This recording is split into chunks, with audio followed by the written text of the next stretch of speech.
My name is Nicole Sharp once again, and I am an advocate for domestic violence awareness. And I'm reading my book, The End of November, Growing Up with Domestic Violence. It's talking about my life growing up with domestic violence. As I mentioned in the first video, domestic violence was like an entity that I grew up with. It was so real and it affected my life in so many different ways. So I wrote this book to help people to realize that children are the most silent of the victims of domestic violence. We have to remember that children are molded by what they see and what they hear in a household that is filled with toxicity. So we want to keep that in mind. And also, this was written for people who are currently in domestic violence situations, and also for abusers to open up their eyes, hopefully. And so I did say in the first video that I would be reading the first chapter in this video. So the first chapter is super short, so I may read the first and second chapter. But chapter 1 is called First Memories. My first memory is a dream of me falling down a flight of stairs in slow motion in my parents' first apartment. I was about 3 years old, still sleeping in a crib. And every time I would have this dream, I would fearfully jump out of my sleep, clasping the ivory bars of my crib to stand up, and then jump into my parents' bed, which was up against one side of my crib. A wall was on the other side. In the dream, everything is dreary, it's yellow, and the air feels like very thick oatmeal. Slowly, I'm tumbling down the stairs, and just before I reached the bottom, I always woke up. And as an adult, I tried to assess this dream in a positive manner. The fact that I never hit the bottom, to me, meant in life that I will never allow myself to hit rock bottom. Each tumble down the steps surely did hurt, as in life we always experience painful experiences, such as the death of a loved one, never knowing your parents, being a victim of abuse, or just feeling alone. But we will never hit the bottom where we can't go on anymore. That is the positive attitude that we have to have toward life.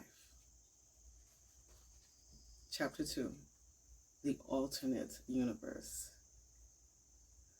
We couldn't read the Bible. He wouldn't let us. We weren't allowed to read any kind of fiction because, according to my father, fictional stories would do nothing to help you in life. Because he saw the Bible as fiction, he forbid us from reading it. He encouraged us to read a dictionary and the large volumes of encyclopedias and science reference books that he ordered for us. These books took up all the room in our bedroom library. I hated reading the dictionary at first, but then, like everything else, I started to get used to it.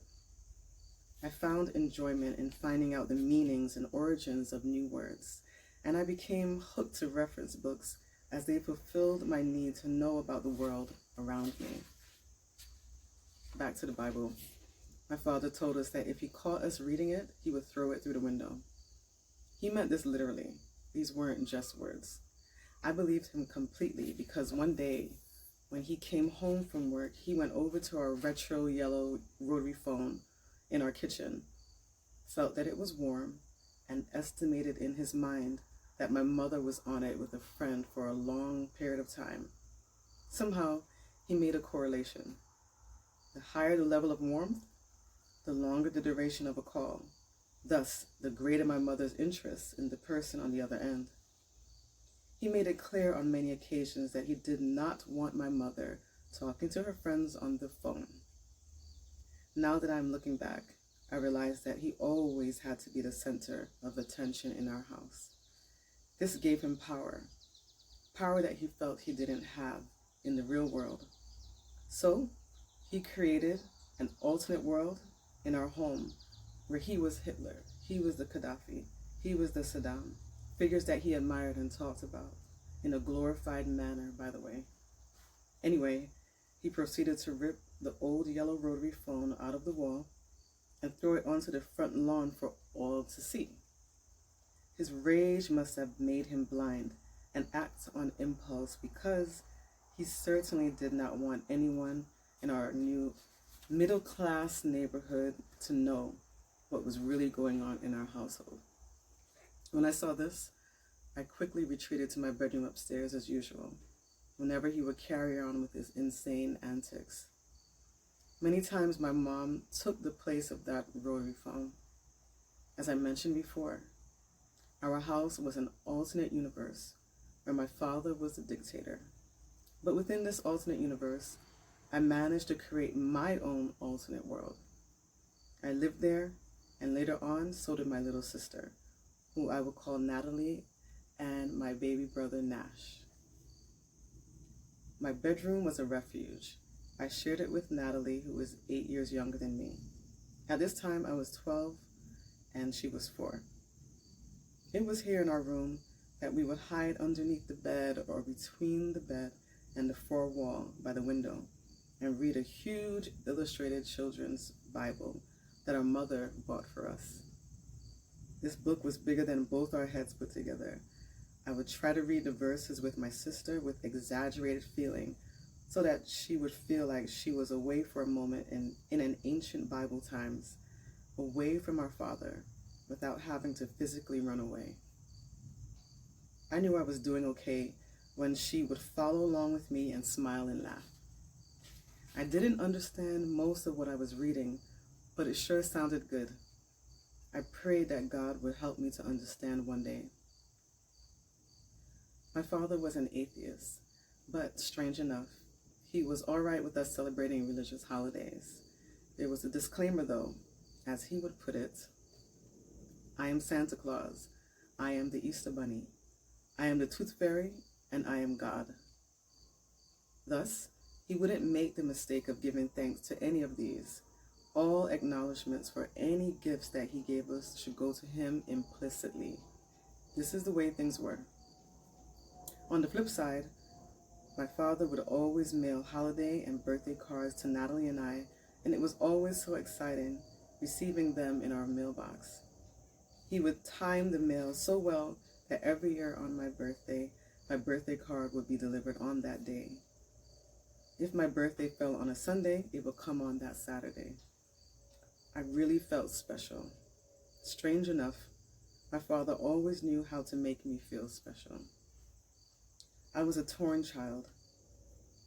I saw my father do and say such mean, nasty, and ridiculously insane things, yet he was my daddy, and I loved him. He would take the time out to teach me things. He would ride me around New York City and the surrounding boroughs, giving me an educated tour of landmarks, important buildings, etc. He always had aspirations of me becoming a doctor and living a more privileged life than he did, so he would always push me to be all that I could be in school. So when my mother asked me the week of her death, "Who would you like to live with if your daddy and I got a divorce?" I panicked at just the sheer thought of being away from my father, and I said, "I don't want you to get a divorce. I want to be with the both of you." Sometimes, even now, I regret saying that. I wonder if I said, "I want to be with you," what the outcome would have been. Would she still be alive? But I have to consciously force myself to remember that I was just a child, and all children want their parents to be together, regardless of the difficulties that exist when they are together. Children, as well as adults, have a way of adapting to dysfunctional relationships. I believe this is the instinct in all of us to survive. Desperation to live becomes a motivating factor. We get so used to the same thing that we forget what normal is. When we are fortunate enough to be removed from our toxic environment, initially, we don't know how to act in the new, better situation. We sometimes long to be back in the old abusive state. Then, with time and counseling, we get used to the new, better situation as well. We are creatures of habit, and although the initial change is awkward, we eventually learn to adapt. But as kids, we don't want to go through these thought processes. We just want everything to be right. And right is having both mommy and daddy together. By the time I was 6 years old, I had already witnessed scenes between my parents that not even an adult should have to be exposed to. When I was 5 years of age, my father was slapping my mother around as usual as she begged for him to stop. I was probably no more than 3.5 feet tall as I watched these mammoth people stumble from room to room.